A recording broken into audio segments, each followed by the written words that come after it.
여러분 안녕하십니까? 어느덧 저녁 시간으로는 마지막 시간이 되었네요.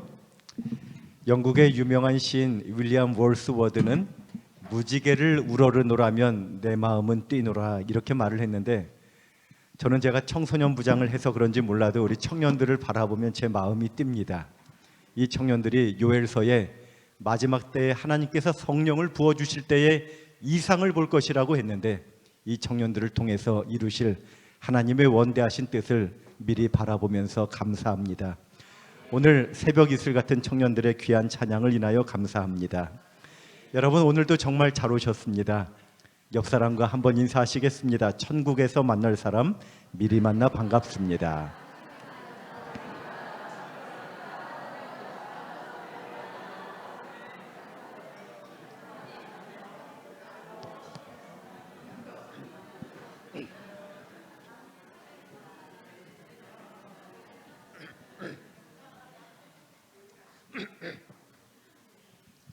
불과 100여 년 전인 1915년에 세계는 1차 대전을 치렀고 1100만 명이 죽임을 당했습니다.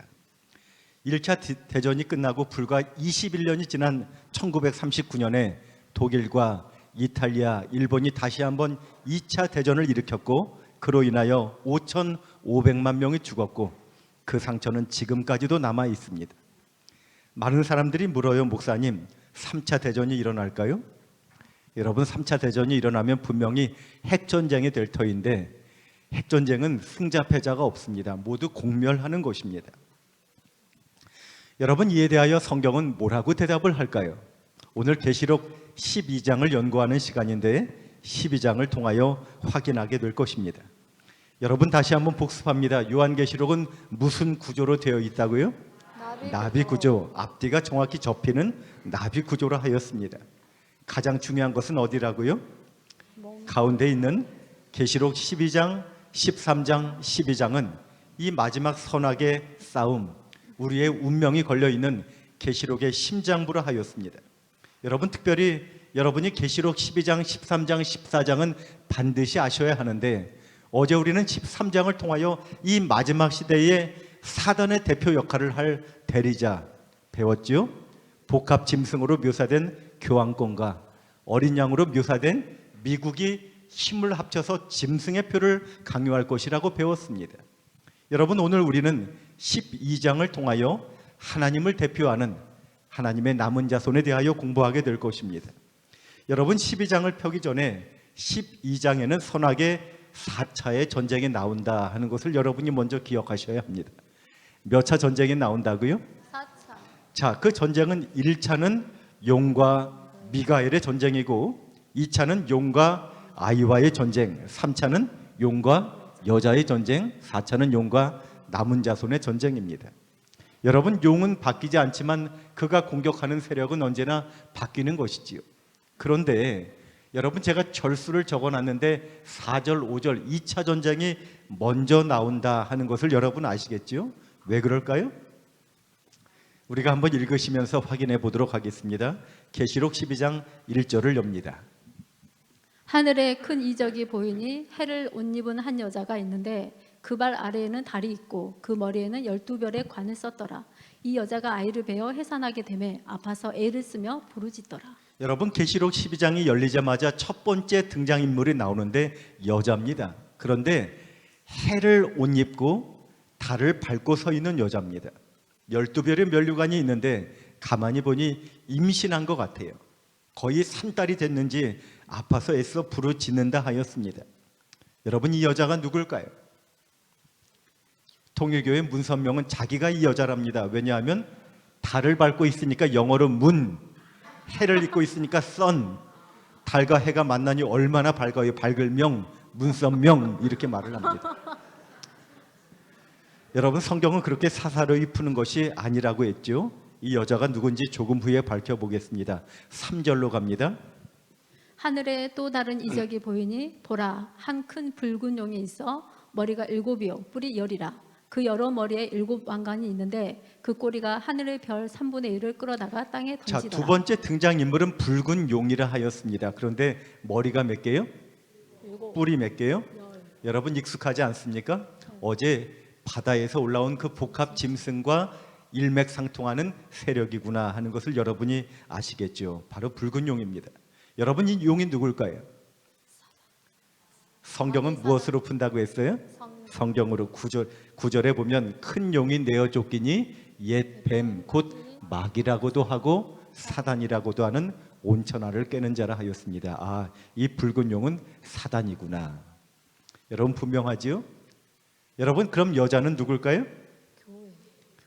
여러분, 이사야서에 보면 너를 지으신 자는 내 남편이시라. 성경은 끊임없이 하나님과 우리와의 관계를 신랑과 신부, 남편과 여자의 관계로 묘사를 합니다. 여러분, 성경 예언상 이 여자는 하나님의 교회 또는 하나님의 백성을 상징하지요. 자, 4절을 마저 읽습니다. 용이 해산하려는 여자 앞에서 그가 해산하면 그 아이를 삼키고자 하더니 여자가 아들을 낳으니 이는 장차 철장으로 만국을 다스릴 남자라. 자, 여기 세 번째 등장인물이 나오는데 아이입니다. 여자가 아이를 낳았는데 누구를 낳았습니까? 아들을 낳았어요. 그런데 이 아들이 보통 아들이 아니라 철장으로 만국을 다스릴 남자라 하였습니다. 여러분, 이 아이가 누굴까요? 여러분, 성경에서 여자가 낳은 아이라는 특별한 표현은 예수님이에요. 갈라디아 4장 4절에 때가 차면 하나님이 그 아들을 보내사 여자에게서 나게 하시고, 성경의 모든 사람은 아버지의 씨를 받아서 낳기 때문에 아버지가 난다고 기록합니다. 아브라함이 이삭을 낳고 이삭이 야곱을 낳고, 그런데 예수님만큼은 사람의 씨가 아니라 성령의 씨로 태어났기 때문에 유일하게 여자의 후손, 여자의 아이로 그렇게 묘사가 되는 것입니다. 자, 여러분, 계시록 12장을 열자마자 여자가 나오고 붉은 용, 옛뱀이 나오고 아이, 예수님이 나왔어요. 왜 그럴까요? 여러분, 이 세 등장인물이 한꺼번에 등장하는 성경절이 있을까요? 눈썰미가 있는 분들은 벌써 생각나는 성경절 있지 않습니까? 여자가 나오고 옛뱀이 나오고 그 여자의 후손이 나왔어요. 어딜까요? 창세기 3장 15절. 아하, 하나님은 이렇게 계시록 12장을 새 등장인물로 처음에 시작하게 하셔서 이 구절을 창세기 3장 15절과 연결되게 하시고 계시록 12장을 푸는 열쇠는 창세기 3장 15절이야, 이렇게 힌트를 주시면서 계시록을 시작하시는 것입니다. 자, 여러분, 창세기 3장 15절을 읽어봅니다. 내가 너로 여자와 원수가 되게 하고 너의 후손도 여자의 후손과 원수가 되게 하리니 여자의 후손은 네 머리를 상하게 할 것이요 너는 그의 발꿈치를 상하게 할 것이다. 여러분, 이 말씀은 아담과 하와가 범죄한 다음에 하나님이 오셔서 뱀에게 하신 말씀이에요. 대단히 중요한 말씀이죠. 내가 너로 여자와 원수가 되게 하고 너의 후손도 여자와 원수가 될 거야.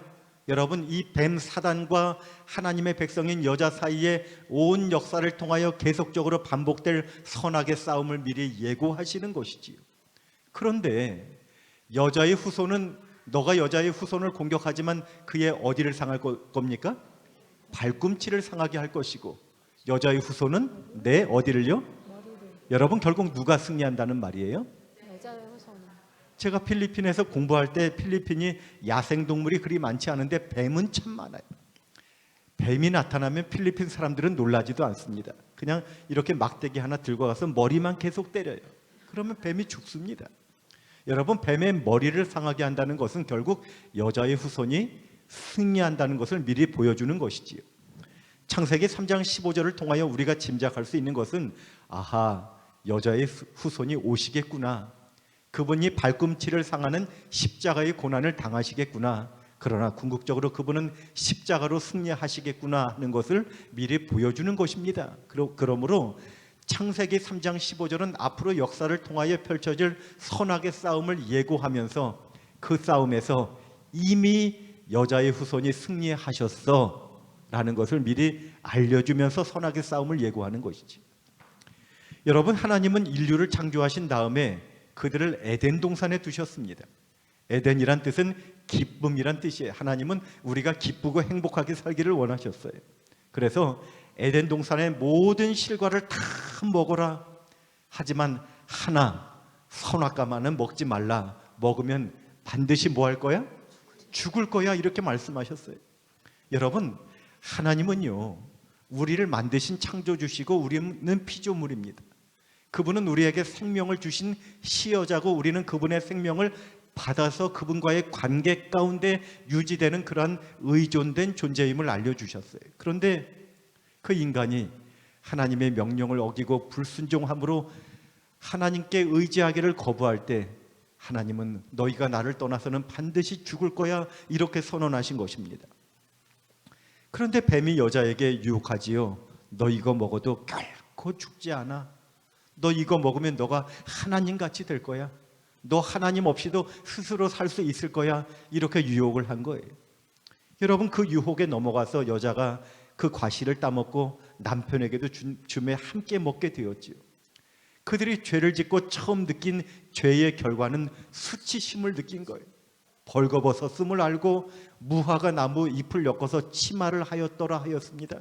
무화과 패션을 만들어 입은 것이지. 여러분, 이 무화과 패션은요, 인간 종교를 보여주는 거예요. 세상의 모든 삼라만상의 종교는 이 죄의 결과를 인간의 스스로 자기의 노력으로 가려보고자 하는 그런 고행의 종교, 노력의 종교입니다.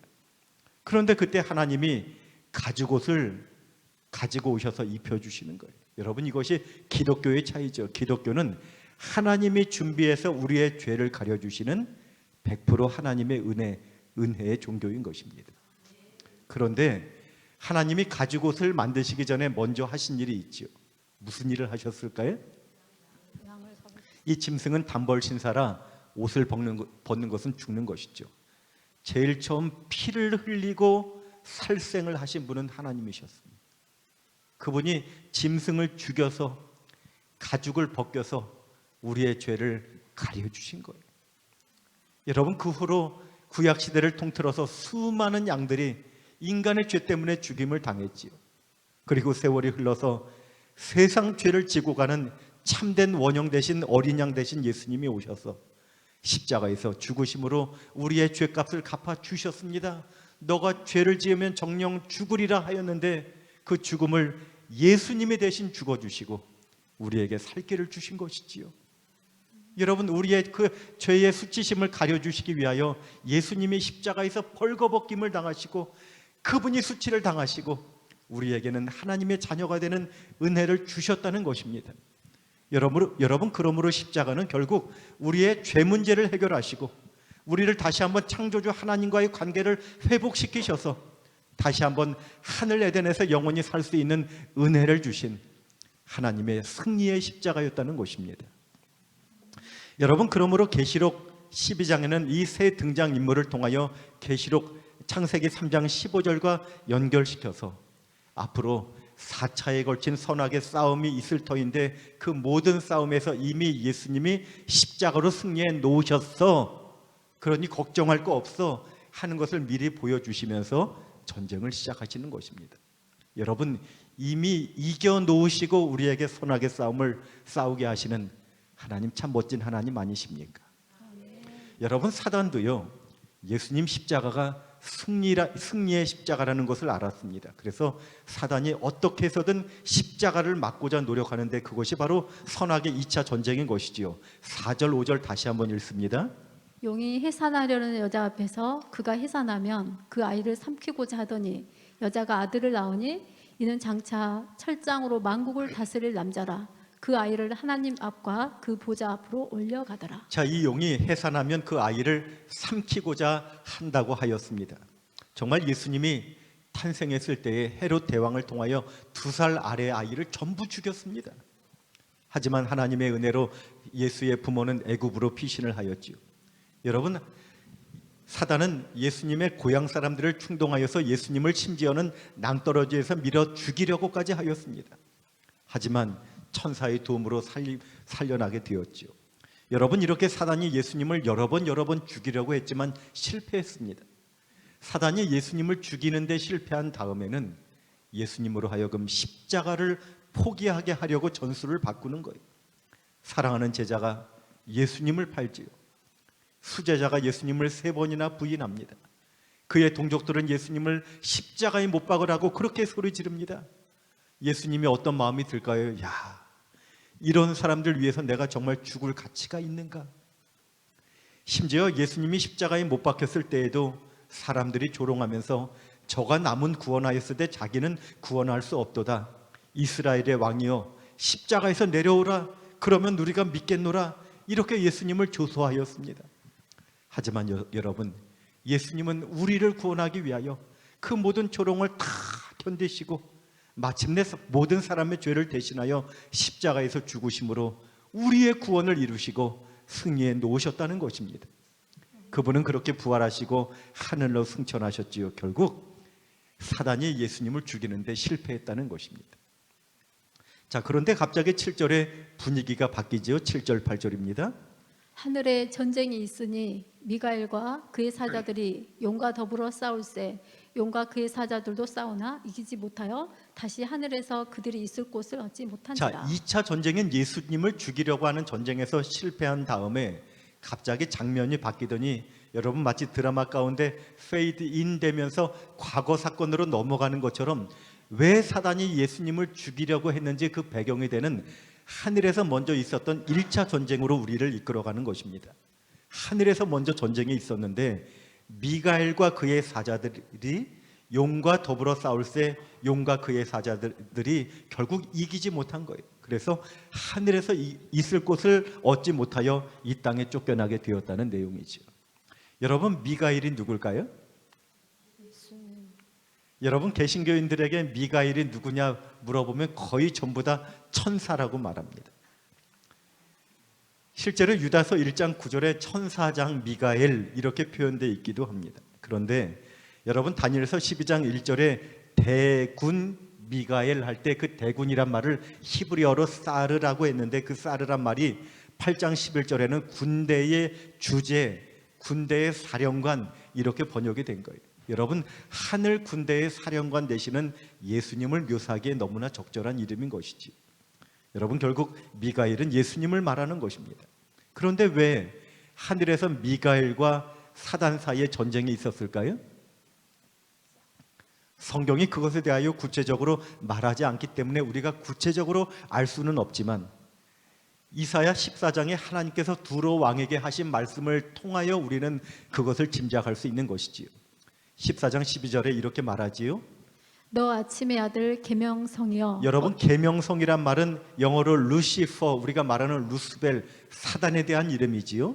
어찌 그리 하늘에서 떨어졌으며 너 열국을 엎은 자여 어찌 그리 땅에 찍혔는고. 여러분, 이 세력이 하늘에서 떨어졌다고 했어요. 사단을 표현하는 말 같아요. 네가 네 마음에 이르기를 내가 하늘에 올라 하나님의 뭇별 위에 내 자리를 높이리라. 내가 북극 지폐의 산 위에 앉으리라. 가장 높은 구름에 올라가 지극히 높은 이와 같아지리라 하는도다. 여러분, 그 자세한 내용을 알 수 없지만 분명히 그 싸움의 원인이 된 것은 피조물인 사단이 하나님과 같이 높아지고자 하는 교만 때문에 생겨난 전쟁이라는 것을 우리는 짐작할 수 있는 것입니다. 에스겔 28장에도 나오죠. 너는 기름 부음을 받고 지키는 그룹이며 그룹 천사입니다. 내가 지음을 받는 날로부터 내 모든 길에 완전하더니 마침내 내게서 불의가 드러났도다. 내가 아름다움으로 마음이 교만하였으며. 아하, 하늘에서의 전쟁은 이 교만해진 사단이 하나님의 자리를 탐하다가 쫓겨나게 된 전쟁이구나 하는 것을 알게 되죠. 여러분, 사단은 피조물인데 하나님과 같이 높아지고자 하였습니다. 그래서 그가 인류를 유혹할 때도 너 이거 먹으면 하나님같이 될 거야. 어제 짐승의 표를 강요하는 정신도 인간이 하나님 대신 경배를 받는 그런 정신이라 하였습니다. 여러분이 신앙하면서 자리 때문에 불편해진다면 사단에게 유혹을 받는 거예요. 우리가 섬기는 하나님은 하나님이시지만 인간이 되시고 종이 되셔서 죽기까지 복종하셨습니다. 여러분, 신앙은 겸손을 배우는 거예요. 첫째도 겸손이고 둘째도 겸손이고 셋째도 겸손입니다. 여러분이 교회에서 높은 직책을 받으셨을수록 더 낮아지셔서 섬기는 주의 종들이 되어주시기를 바랍니다. 여러분, 그렇게 사단이 하늘에서 있을 곳을 얻지 못하여 7절에 보니 땅으로 내쫓기니 그의 사자들도 그와 함께 내쫓겼다고 했어요. 여러분, 하늘에서 사단에게 동조한, 사단의 미혹에 넘어간 하늘 천사들도 있음을 우리가 짐작할 수 있겠지요. 이 땅에서 제가 이 시간에 그걸 다 공부할 시간은 없지만 무당이나 죽은 자를 대신해서 살아난 것처럼 그런 소리를 내거나 하는 모든 영적인 귀신의 활동은 실제로 그런 존재가 있는 것이 아니라 사단이 부리는 천사의 영의 활동이란 것을 우리는 여기서 알 수 있는 것이지요. 자, 그렇게 하늘에서 쫓겨난 다음에 하늘에서 이런 음성이 들립니다. 10절입니다. 내가 또 들으니 하늘에 큰 음성이 있어 이르되 이제 우리 하나님의 구원과 능력과 나라와 또 그의 그리스도의 권세가 나타났으니 우리 형제들을 참소하던 자 곧 우리 하나님 앞에서 밤낮 참소하던 자가 쫓겨났고. 자, 하늘에서 음성이 있는데 사단이 쫓겨난 것을 밤낮 참소하던 자가 쫓겨났다 이렇게 말을 하고 있어요. 여러분, 참소가 뭡니까? 여러분, 국어사전에 보면 악한 말로서 남을 헐뜯고 고소하는 것 이렇게 말하고 있어요. 제가 다니엘서를 가르치면서 다니엘서의 주제가 심판이라고 했어요. 여러분, 우리가 하나님의 재판정 앞에 설 것이라고 했는데 왜 심판이 필요하냐 하면 고소하는 자가 있는 거예요. 우리 수석 장로님이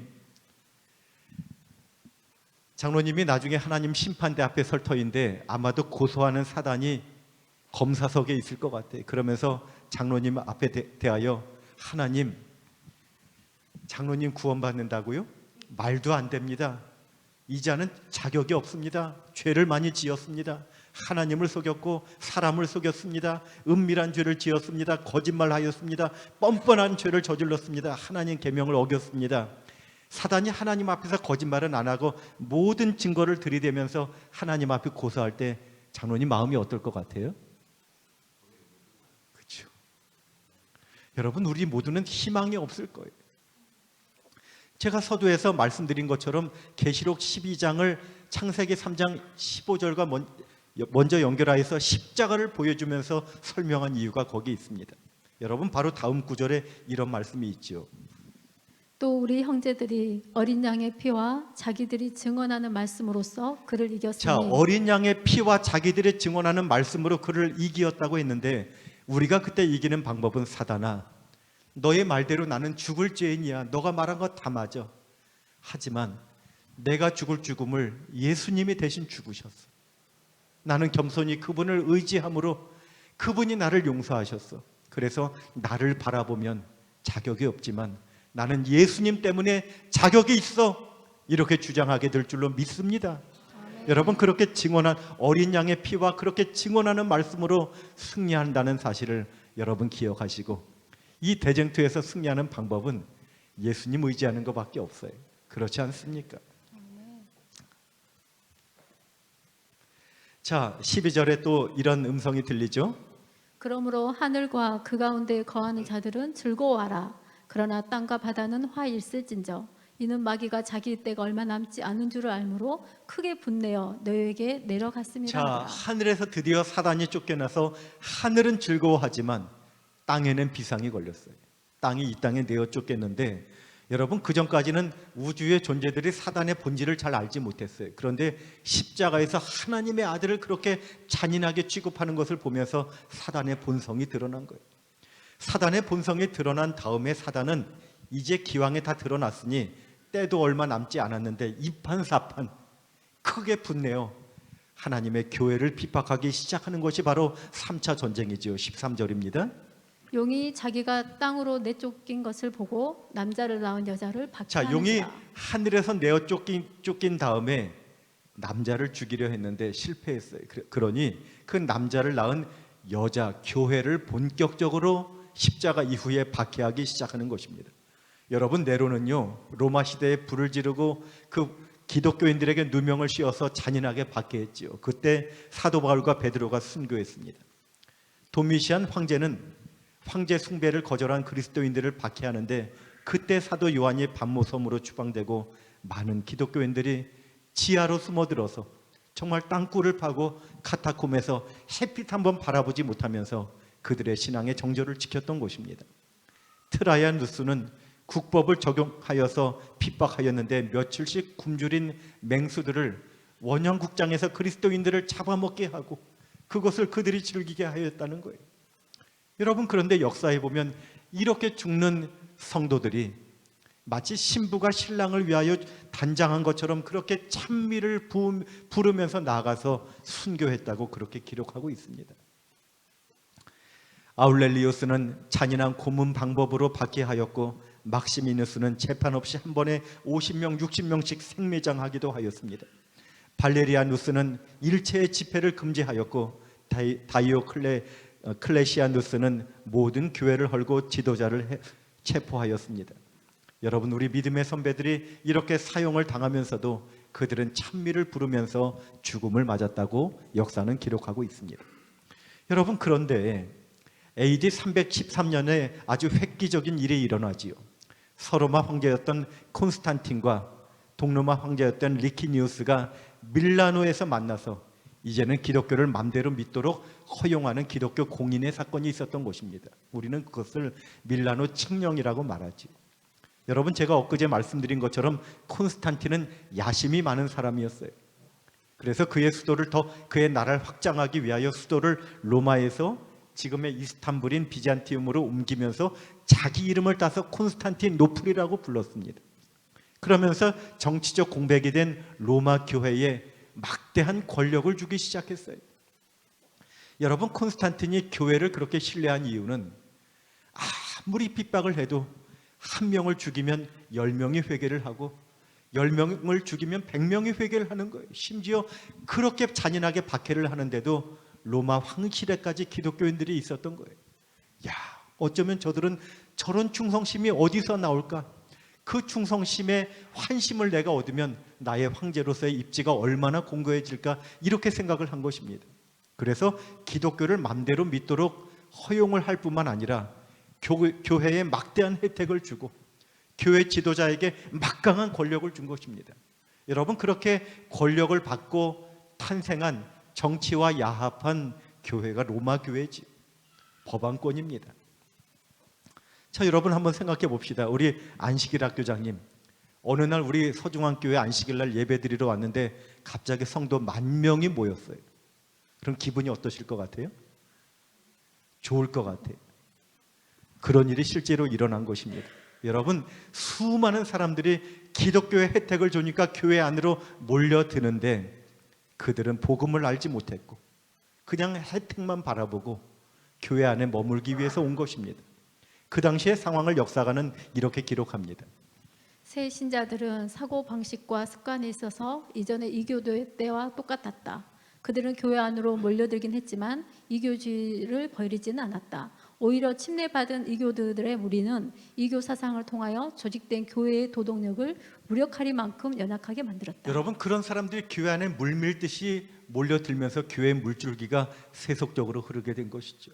그 당시에 최상권을 잡은 로마 교황은요, 이상한 이교의 교리들을 교회 안으로 들여오는 거예요. 안식일 대신에 일요일을 지키게 하고 연옥서를 소개하고 마리아에게 직접 기도하게 하고 예배 대신에 미사를 드리게 하고 침례 대신에 세례를 주게 하고 종교 재판을 마련해서 자기 말 안 듣는 사람 가두기도 하고 면죄부를 판매하고 사제에게 죄를 구하게 하고 성경을 금지시키고 교회 전통의 성경과 같은 권위가 있다고 선언하고 마리아가 원죄 없이 태어났다고 주장을 하고 교황은 아무 실수가 없다고 말하고 마리아도 예수님처럼 승천했다는 황당한 교리를 만드는 거예요. 여러분, 그러면서 그들의 그 교리에 따르지 않는 사람들의 재산을 몰수하고 감금하고 그들에게 사형을 명하는 그런 끔찍한 일이 벌어지기 시작하는 것이지요. 우리는 그 시대를 종교 암흑 시대라고 말합니다. 여러분, 이 잔인한 박해의 이야기를 제가 이미 다니엘서 7장을 다룰 때 다루었기 때문에 다시 반복하지 않겠습니다만 그 종교 암흑 시대에 법왕에 의해서 죽임을 당한 신실한 그리스도인들이 6천만 명이 넘었다는 것입니다. 그런데 성경에 여기 14절에 이렇게 기록하지요. 그 여자가 큰 독수리의 두 날개를 받아 광야 자기 곳으로 날아가 거기서 그 뱀의 낯을 피하여 한때와 두때와 반때를 양육받으라. 여러분, 여기도 한때 두때 반때가 나오죠. 교황권이 성도를 괴롭힌 기간 538년부터 1798년까지의 기간을 말하는 것이죠. 여러분, 그런데 정말 교회가 다 멸절되는 줄 알았는데 성도들이 광야로 날아가서 거기서 뱀의 낯을 피하여 신앙을 지켰다고 했습니다. 여러분 대부분의 진실한 기독교인들이 저 깊은 알프스 산지로 들어가서 토굴 속에 살면서 그들이 하나님께 예배를 드리고 안식일을 지켰습니다. 그들이 walden스인들, 알비젠스인들, 유그노인들 같은 사람들이죠. 그들은 그 가운데도 성경을 필사하여서 마을에 몰래 내려가 사람들에게 성경을 전해주면서 전도하는 일을 하였습니다. 15절 16절입니다. 여자의 뒤에서 뱀이 그 입으로 물을 강같이 토하여 여자를 물에 떠내려 가게 하려 하되 땅이 여자를 도와 그 입을 벌려 용의 입에서 토한 강물을 삼키니. 자, 여러분 여자의 뒤에서 뱀이 그 입으로 물을 토하여 여자를 떠내려가게 하려 하되 정말 이 중세시대에 이 교회를 쓸어버리려고 하였습니다. 그런데 누가 여자를 도왔다고요? 땅이 여자를 도왔다고 했어요. 여러분 땅이란 개념 배웠지요? 어제 미국을 배울 때 물이 많은 사람이 사는 지역이라면 땅은 상반된 사람이 거의 살지 않는 신대륙을 표현하기에 너무나 적합한 표현이라고 배웠습니다. 1492년에 콜럼버스가 신대륙을 발견하지요. 그리고 1620년에 102명의 필그림 파더, 우리 청교도들이 목숨을 걸고 신앙의 자유를 찾아 신대륙에 정착하면서 그곳에서 신앙의 자유를 누리게 되므로 사단이 결국 여자를 완전히 멸절시키는데 실패했다는 것입니다. 여러분 미국의 엠파이어 스테이트 빌딩이 몇 층인지 아십니까? 102층. 왜 그럴까요?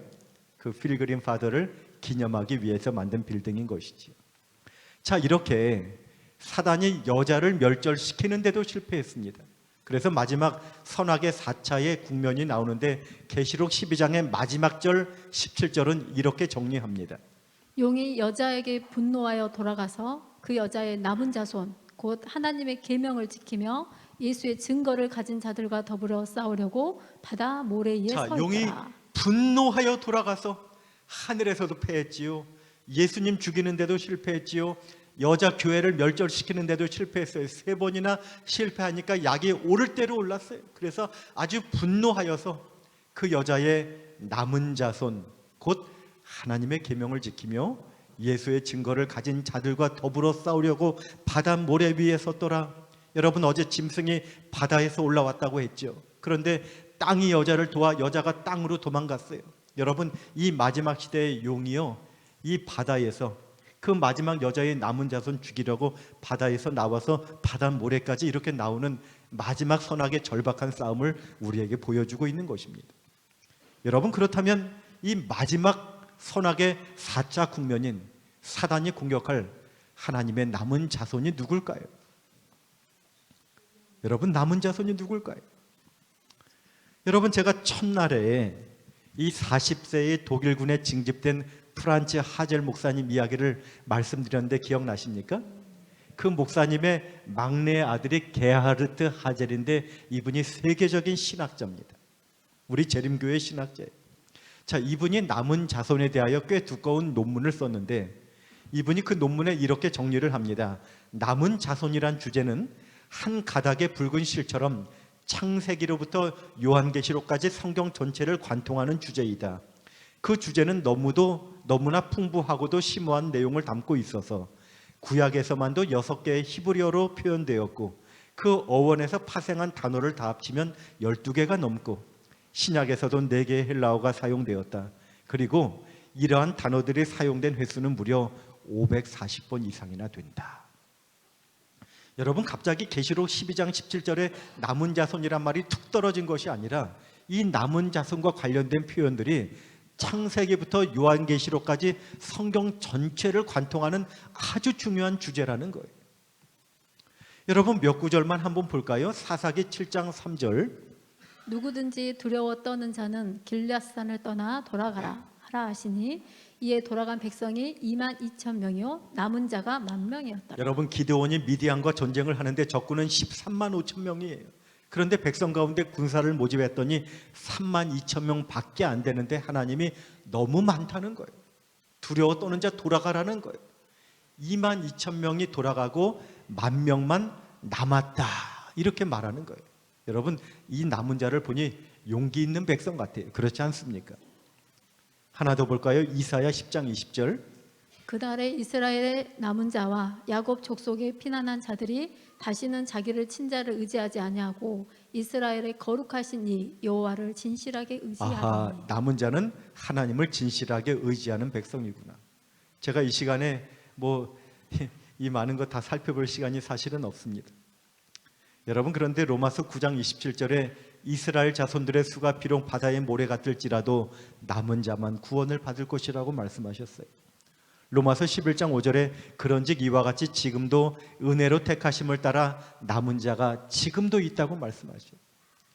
여러분, 우리가 성경에 나오는 549절을 다 연구할 시간은 없지만 그 대학자가 549절을 철저하게 연구한 다음에 세 줄로 성경이 말하는 남은 자손의 특징을 요약했는데, 첫 번째는 하나님의 은혜 아래 머물기로 선택한 백성이라는 것입니다. 두 번째는 하나님께 충성함으로 사단에게 미움을 받는 백성이라는 거예요. 세 번째 특징은 하나님이 특별한 목적을 위하여 보존하신 백성이라는 것입니다. 여러분, 혹시 옥수수 좋아하십니까? 좋아하세요? 저는 사실 옥수수 별로 좋아하지 않았습니다. 왜냐하면 먹을 때마다 이빨이 자꾸 끼잖아요. 근데 한 번은 제 아내와 함께 휴가 때 강원도에서 목회하는 친구 목사를 방문 갔는데, 저녁이 됐는데 이 친구가 밥을 해줄 생각은 안 하고 뒷곁에 가서 옥수수 몇 개 따다가 감자와 함께 쪄주는데, 여러분, 이 강원도 옥수수 감자가 얼마나 맛있는지 제가 그때부터 옥수수를 좋아하게 되었습니다. 이 친구가 다음날 감자 농사를 짓는 장로님 댁에 함께 방문을 갔는데, 여러분, 옆에 창고가 있는데 거기 감자가 있어요. 그 장로님이 말씀하시기를, 목사님, 아무리 배가 고파도 이 감자는 절대로 먹지 않습니다, 이렇게 말을 해요. 왜 그럴까요? 씨하려고. 여러분, 그런데 여기 용이 여자에게 분노하여 돌아가서 그 여자의 남은 자손 했는데, 이 자손이란 말에 헬라어 스페르마라는 말은 원래 의미는 씨라는 말이에요. 이 남은 자손은 씨감자같이 하나님이 특별한 목적을 위하여 보존하시고 남겨두신 백성이라는 거예요.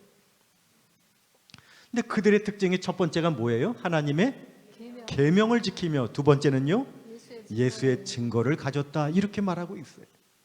여러분, 다시 한번 그들에 대하여 반복하면서 14장 12절에 성도들의 인내가 여기 있나니 그들은 하나님의 뭘 지키며? 하나님의 계명과 예수에 대한 믿음을 지키는 자니라, 이렇게 말하고 있어요. 여러분, 정리해 보면 이 마지막 남은 자손의 특징은 하나님의 계명을 지키는 백성이에요. 예수에 대한 믿음을 가진 백성이에요. 예수의 증거를 가진 백성이에요. 여러분, 또 하나 더 한다면 1798년 이후에 미국에서 생겨날 백성이에요. 그렇지 않습니까?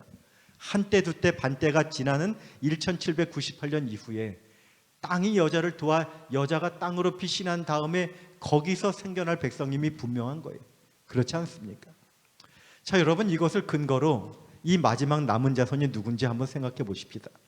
첫 번째는 하나님의 계명을 지키는 백성이라고 했어요.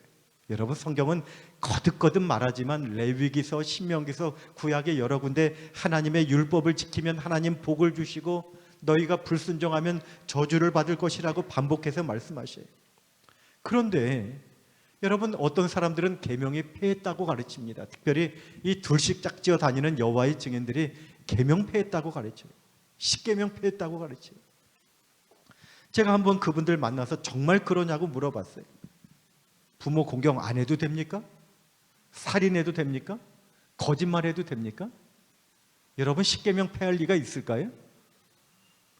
여러분, 거두절미하고 성경이 뭐라고 말하는지 보십시다. 예수님이 마태복음 5장 18절에 이렇게 말씀하셨죠. 진실로 너희에게 이르노니 천지가 없어지기 전에는 율법의 1.1획도 결코 없어지지 아니하고 다 이루리라. 여러분, 천지가 없어지기 전에는 율법의 점 하나도 안 바뀐다는 사실을 확신하게 되시기를 바랍니다. 네. 그런데 여러분, 오늘날의 대부분 개신교회들은 그래도 우리는 몇 개는 지킨다 그래요? 9개는 지켜요. 그럼 몇 점 주면 좋을까요? 맞아. 9개 지키니까 그래도 90점은 줘야겠지요? 그런데 성경은 야박하게도 야고보 2장 10절에 이렇게 말씀하셔요. 누구든지 온 율법을 지키다가 그 하나를 범하면 모두 범한 자가 되나니. 하나 범하면 다 범했다는 거예요. 왜 그럴까요? 하나님 너무 야박하신 거 아닌가요? 여러분, 사실 계명은 10개의 조항이라기보다는 사랑입니다. 율법사가 예수님께 어느 계명이 큽니까 했더니 예수님이 하나를 집어서 말씀하시는 대신에 온 마음을 다해 하나님 사랑하고 내 이웃을 내 몸같이 사랑하라 하면서 이 계명의 근본 정신은 사랑임을 보여주셨어요. 하나를 고의적으로 어긴다는 것은 사랑하지 않는다는 것이고, 사랑하지 않고 조항으로 지키는 것은 계명을 지키는 것이 아니라고 말씀하신 거예요. 그래서 너희가 나를 사랑하면 나의 계명을 지키리라, 이렇게 말씀하신 것이죠. 여러분, 또 하나 묻습니다. 계명 지키는 거 쉬워요, 어려워요?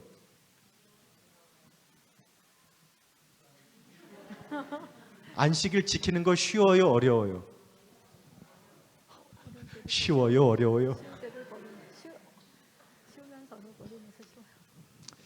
제가 대학교 3학년 때 군대 갔다 와서 자취를 하였지요. 그때 지금 아내가 된 집사람과 한참 사랑에 빠져 있을 때였습니다. 제 아내는 제가 군대 간 사이에 벌써 졸업을 하고 한국 삼육 중고등학교 사감 선생님으로 있었어요. 근데 한 번은 아주 이른 아침에 전화가 왔어요. 전화에 아주 숨 넘어가는 목소리로 범석 씨 빨리 좀 와주세요 하는 거예요. 여러분, 그때 제가 자취하는 곳에서 학교까지 가려면 자전거 타고 30분을 가야 했어요. 그 이른 시간이. 아니 대체 무슨 일이냐고 했더니 쥐덫을 놨는데 쥐가 잡혀 있다는 거예요. 근데 그 쥐가 자기를 쳐다보고 있다는 거예요. 빨리 와서 좀 처리해 달라는 거예요. 여러분, 제가 갔을까요, 안 갔을까요? 투덜대며 갔을까요? 기쁜 마음으로 갔을까요? 왜요? 사랑하니까. 여러분, 하나님을 사랑하는 사람들에게 계명은 무거운 것이 아닙니다. 요한일서 5장 3절, 하나님을 사랑하는 것은 이것이니 우리가 그의 계명들을 지키는 것이라 그의 계명들은 무거운 것이 아니로다 말씀하셨습니다. 여러분, 하나님 사랑하심으로 계명이 지켜지는 경험이 있기를 간절히 바랍니다. 그것이 남은 자손의 첫 번째 특징이에요. 남은 자손의 두 번째 특징은 예수에 대한 믿음을 가졌다고 했어요. 여러분, 미리 말씀드렸지만 하나님이 세상을 이처럼 사랑하사 독생자를 보내셨는데 그를 믿는 자마다 멸망치 않고 영생을 얻게 한다고 하셨어요. 우리의 노력이 아니라 그분의 베풀어 주신 은혜를 믿음으로 받음으로 우리는 구원을 받는 것이지요. 그런데 여러분, 이스라엘 백성들 정말 계명 철저하게 지키지만 그들은 남은 자손이 될 수 없어요. 제가 섬기던 교회에 한 성도가 부천 관광호텔 그 프론트에서 일을 했는데 그분이 안식일에도 일을 해야 했어요. 그런데 한 번은 안식일에 한 이스라엘 사람이 잠깐 부르더래요. 갔더니 엘리베이터 단추 좀 눌러달라고 하더래요. 눌러줬더니 좀 따라오라고 하더래요. 그러더니 호텔 앞에 가서 문 좀 열어달라고 열쇠를 주더래요. 열어줬어요. 그랬더니 스위치 불 좀 켜달라고 하더래요. 아니 선생님 대체 왜 그러십니까 했더니 안식일이라 일하면 안 된다는 거예요. 여러분, 그들은 그렇게 피곤할지언정 그래도 나름대로 계명은 철저하게 지키지만 그들은 예수님을 믿지 않아요. 그래서 남은 자손이 될 수는 없습니다. 그런데 반대로 오늘날 대부분의 교인들은 주여 믿습니다 하고 주장하지만 그들은 하나님의 계명을 온전히 지키지 않아요. 많은 분들에게 왜 계명을 어기냐고 말하면 믿기만 하면 된다 그래요. 믿기만 하면 된다고요. 여러분, 성경이 정말 그렇게 말합니까? 로마서 3장 31절에 그런즉 우리가 믿음으로 말미암아 율법을 파기하느냐? 그럴 수 없느니라. 도리어 율법을 굳게 세우느니라. 여러분, 우리가 믿음으로 구원을 받았다면 계명을 어기는 것이 아니라 오히려 기쁨으로 계명을 순종하게 될 줄로 믿습니다. 제가 한 번은 인천에서 목회를 할 때 이런 다니엘 계시록 세미나를 하고 있었는데 한 분이 이 앞자리에 앉아서 매일 참석을 하는 거예요. 그리고 세미나가 마친 다음에 그분과 성경 공부를 하게 되었는데 알고 봤더니 이분이 침례교단 목사님이셨어요. 목회를 하면서도 성도들이 안식일에 가나요 물어볼 때마다 양심이 괴로웠다는 거예요. 이분이 결국 침례를 받고 재림교인이 되셨습니다. 여러분, 하나님의 계명을 사랑으로 순종하며 예수 믿음으로 사는 사람들이 참된 남은 자손일 줄로 믿습니다.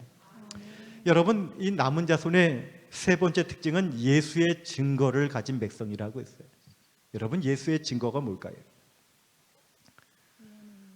이건 좀 어려운 주제입니다. 사실은 이 주제를 가지고 1시간은 공부를 해야 합니다만 제가 아주 요약해서 설명을 드릴 테니 집중해서 좀 들어주시기 바랍니다.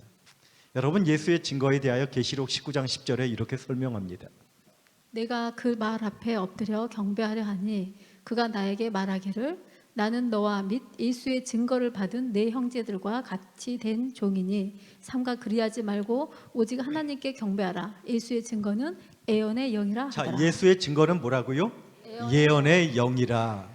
여러분, 요한이요, 이 계시를 주는데 얼마나 이 계시가 놀라운지 자신에게 계시를 전해준 그 천사 앞에 넙죽 엎드려 절하려고 했더니 천사가 얼른 일으키면서 야, 나에게 절하지 마. 나는 너와 예수의 증거를 받은 내 형제들과 똑같은 종이야. 나도 역시 하나님 부리시는 종이야. 그러니 하나님께만 경배해. 이렇게 말하면서 한마디 더한 것이 예수의 증거가 뭐라고 했어요? 예언의 영이라. 여러분, 그렇다면 예언의 영은 또 뭡니까? 여러분, 예언의 영, 예수의 증거, 이런 표현들이 우리에게는 참 어려워요. 참 불편한 용어들이에요. 그런데 이 요한이 이 글을 기록할 그 당시에 이 말은 보편적인 말이었습니다. 여러분, 그 당시에 예수의 영이 역사적으로 어떤 의미였는지 깊이 연구하던 신학자 샤퍼는 이렇게 정리했는데, 예수의 영이란 사람에게 예언의 선물을 주시는 하나님께로부터 보내진 성령을 뜻한다, 이렇게 말했어요. 여러분, 예수의 예언의 영이 누구라고요? 성령 하나님이래요.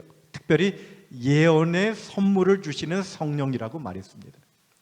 세계적인 신학학자로 이름을 날리던 F.F. 브루스도 예언의 영이란 구약 성서 종료 후 유대 나라에 널리 통용되던 말인데 선지자에게 임하신 여호와의 성령을 뜻하였다, 이렇게 정리하고 있습니다.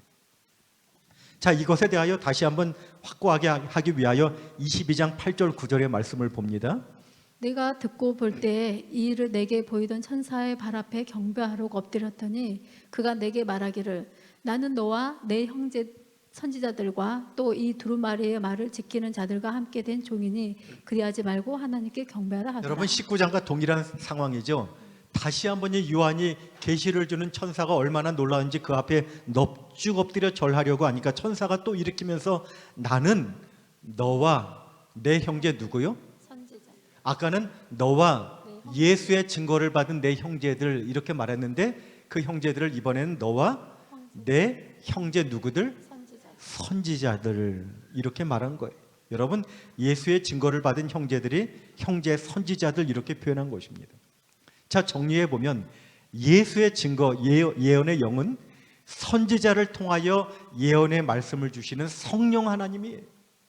그 성령 하나님께서 마지막 남은 자손을 통하여 세상에 심판의 기별을 전하도록 그들에게 주신 특별한 예언적 은사인 것입니다. 아하, 이 마지막 남은 자손은 성령 하나님께서 마지막 사명 감당하도록 특별한 선지자를 통하여 예언적 은사를 주셨구나 하는 것을 우리가 짐작할 수 있겠지요. 자, 이 남은 자손의 마지막 특징은 1798년 이후에 미국에서 생겨날 백성이라고 했어요. 여러분, 1798년 이후에 미국에서 어떤 일이 벌어졌습니까? 어떤 놀라운 일이 있었나요? 현저한 일이 있었나요? 여러분, 미국에서 그 당시에 윌리엄 밀러를 중심으로 초교파적인 재림운동이 일어났죠. 인쇄술이 발달하면서 성경이 대량으로 보급되기 시작하면서 그전에는 성경은 그저 목회자나 가지고 있었는데 일반 사람들이 성경을 가지게 된 거예요. 그들이 감동을 받아서 성경을 개인적으로 연구하기 시작한 거예요. 그들이 성령의 이끌림을 받아서 모두 다 다니엘서를 연구하게 되었고, 예수님 오실 때가 다 되었구나 하면서 전 세계적으로 재림운동이 일어났습니다. 여러분, 그런데 그 재림운동이 가장 크게 일어난 곳이 바로 미국이었습니다. 특별히 이 윌리엄 밀러를 중심으로 각 교파에서 사람들이 모여서 예수 재림을 준비하기 시작했어요. 장로교회, 감리교회, 침례교, 루터교, 천주교, 많은 사람들이 모여서 예수 재림을 기다리기 위해서 모였는데, 그들이 그렇게 모여서 오직 성경이라는 종교 개혁의 원칙에 따라서 기도하고 철저하게 성경으로 연구하고 검증하면서 각 교파의 진리들을 성경을 통하여 확인하고 모으는 일을 통하여 탄생한 교파가 바로 제7일 안식일 예수 재림교회라는 곳입니다. 여러분, 그래서 우리 재림교회는 성경을 통하여 이것이 맞다 하면 교파의 편견을 버리고 받아들이는 거예요.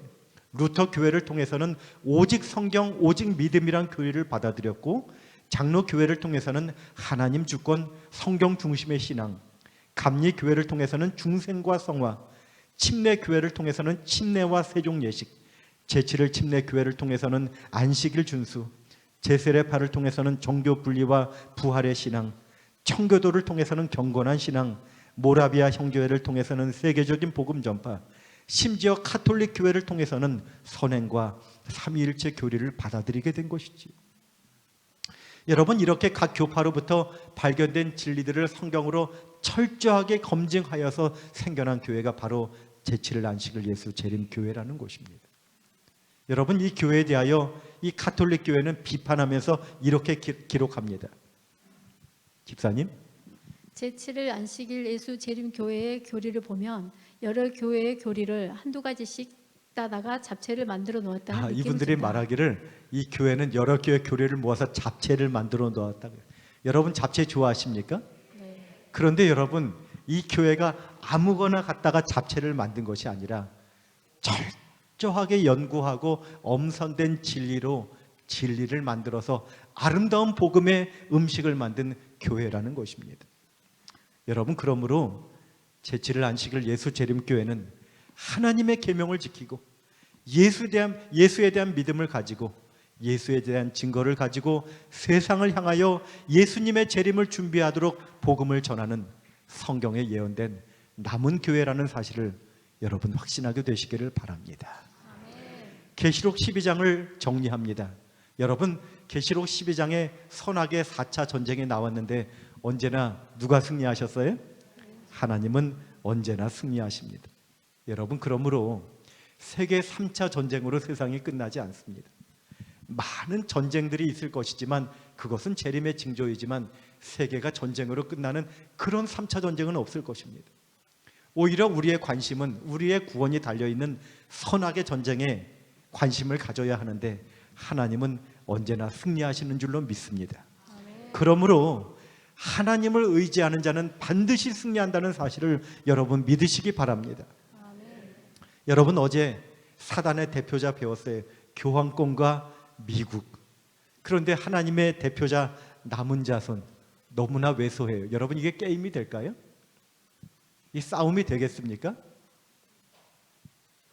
그런데 여러분, 골리앗이 거의 3m에 가까운 거인이었고 싸움에 능한 자였고 그가 모든 장비를 갖췄지만 다윗은 정말 갑옷 하나 없이 그저 물맷돌 들고 나갔는데 그에게는 그가 의지하는 만군의 여호와의 이름으로 나갔습니다. 그때 다윗이 승리했습니다. 여러분, 이 남은 백성도 다윗과 같은 믿음을 가지고 예수에 대한 전적인 믿음을 가지고 나아갈 때에 반드시 승리하시는 하나님이 승리 주실 줄로 믿으시기 바랍니다. 여러분, 제7일 안식일 예수 재림교회는 한 교파가 아니라 성경에 예언된 남은 교회이고 그것은 우리만 구원받기 위한 백성이 아니라 하나님이 특별한 목적을 위하여 구별하신 백성, 특별히 이 마지막 시대에 사람들에게 주의 재림을 준비시키는 기별을 선포하도록 부르신 남은 자손이라는 것을 여러분 확신하게 되시기를 바랍니다. 여러분에게 한 이야기를 말씀드리고 오늘 말씀을 마칠까 합니다. 여러분, 오래전에 제주도에 고한실이라는 아이가 있었어요. 이 아이가 얼마나 똑똑한지 이 초등학교 과정을 3년 만에 마치는 거예요. 이 아버지는 이 아이를 의사를 만들고 싶어서 일본에 유학을 보냅니다. 이 아이가 그 당시에 제주도에서 배를 타고 일본의 시모노세키항에 내려서 이 동경으로 가는 기차를 탔습니다. 그런데 이 아이가 잠깐 화장실을 다녀왔는데 자기 자리에 일본 사람이 앉아 있는 거예요. 선생님, 여기 제 자리인데요 했더니 일본 사람이 이런 조센징하면서 이 아이를 마구 때린 거예요. 이 아이가 맞으면서 내가 의사가 될 것이 아니라 법관이 되어서 이런 놈들 혼내줘야겠구나 그의 진로를 바꾸게 된 것입니다.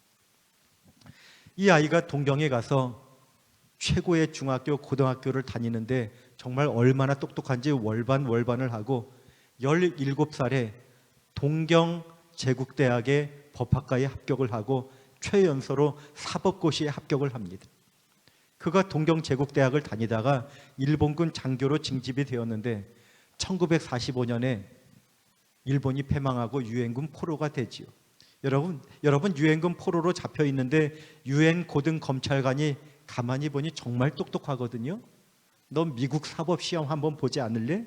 해서 그의 권유로 여러분 공부해서 미국 사법 시험에도 합격을 한 거예요. 그래서 미국 유엔 고등 감찰관으로 일하게 되었는데 1956년에 닉슨 부통령이 일본을 방문했을 때 그와 만난 것이 연이 되어서 나중에 그가 37대 대통령이 된 다음에 미국으로 부른 거예요. 그래서 미국에서 대학에서 가르치면서 닉슨, 포드, 레이건, 아버지 부시, 클린턴, 아들 부시에 이르기까지 6대에 걸쳐서 대통령 법률 고문으로 그가 봉사하게 된 것입니다. 그가 뉴욕에 거주하고 있었는데 이 한국말을 자꾸 잊어버리니까 교회를 다니게 되었어요. 그런데 교회에서 워낙 이분이 출중한 분이기 때문에 그에게 이 한인교회협회의 교육 책임자를 맡긴 것입니다. 한 번은 그 교육부 주최로 이단 세미나를 열게 되었어요. 이 침례교단 소속의 목사님이 성도들을 모아놓고 몰몬교회가 왜 이단인지, 여호와의 증인이 왜 이단인지 설명을 하였습니다. 그 집회 마지막에 이 목사님이 제7일 안식일 예수 재림교회도 이단입니다 이렇게 말을 했어요. 그랬더니 마침 재림교회에서 참석한 두 장로님이 계셨는데 손을 들더니 목사님, 재림교회가 왜 이단인지 성서적으로 증명을 좀 해주십시오 이렇게 말을 했더니 이분이 한마디도 대답을 못하는 거예요. 여러분, 이 장로님이 이 교육부 주최로 주최한 집회이기 때문에 장로님이 일어나서 내가 이 집회의 주최자이니 내가 법학자로서 책임을 지고 철저하게 연구를 해서 다음 집회 때 제7일 안식일 예수 재림교회가 왜 이단인지 내가 직접 설명을 해드리겠습니다. 여러분, 이분이 이 법학자의 눈을 가지고 성경을 20번이나 읽습니다. 이 안식일교회에서 발행한 책자들을 사서 여러 권을 읽습니다. 또 왜 이 교회를 이단이라고 하는지 그 책자들을 사서 다 읽습니다. 이분이 그 똑똑한 머리로 얼마나 철저하게 검증을 했겠습니까? 이분이 그렇게 다 연구를 하고 내린 결론은 제7일 안식일 예수 재림교회는 이단이 아니라 성경에 예언된 남은 교회라는 사실을 깨닫게 된 것입니다. 이분이 1996년 9월에 아내와 함께 메릴랜드 중앙교회 제7일 안식일 예수 재림교회에서 침례를 받고 재림교인이 되셨습니다. 나중에 그 침례교 목사님을 만났는데 그 목사님이 아니 장로님 왜 이단교회 가셨어요? 했더니 그분이 말하기를 목사님 저는 이단교회 간 것이 아니라 이단에서 빠져나왔습니다 이렇게 대답을 했다 그래요. 여러분이 앉아있는 이 교회는 전 세계 213개 나라의 복음을 전하는 예수님의 재림을 준비하는 성경에 예언된 남은 교회라는 사실을 확신하게 되시기를 바랍니다. 용이 여자에게 분노하여 돌아가서 그 남은 자손 공격할 것이라 한 것처럼 마지막 시대에 이 백성들은 꽃길을 걷는 백성이 아니라고 말씀을 드렸어요. 춘향이처럼 고난을 받을 백성이라고 했어요. 하지만 잠시 후에 암행어사 출도요 하면서 우리 예수님 오셔서 우리 구해 주실 것입니다. 여러분, 그날에 신실하게 믿음 지키고 사명 감당하시다가 모두 승리하는 자리에 서게 되시기를 간절히 바라면서 말씀을 마치겠습니다. 기도하시겠습니다. 하나님, 이 마지막 시대에 우리를 남은 자손으로 불러주시고 하나님의 마지막 사명 감당케 해주시니 감사합니다. 하나님, 신실에 따라가며 충성하며 사명에 진실할 수 있도록 도와주셔서 주님 오시는 그날에 남은 자손으로서 승리의 삶을 살다가 주님 오시는 그날에 모두 하늘에 함께 갈 수 있도록 주의 백성들 축복하여 주시옵소서. 예수님 이름으로 간절히 기도드리옵나이다. 아멘. 여러분, 드디어 내일은 마지막 시간이 되었네요. 내일은요 계시록 14장에 나오는 하나님의 세상을 향하여 전하는 마지막 새 천사의 기별, 새 천사가 전해주는 희망의 이야기를 공부할 것입니다. 이 주제는 계시록의 핵심입니다.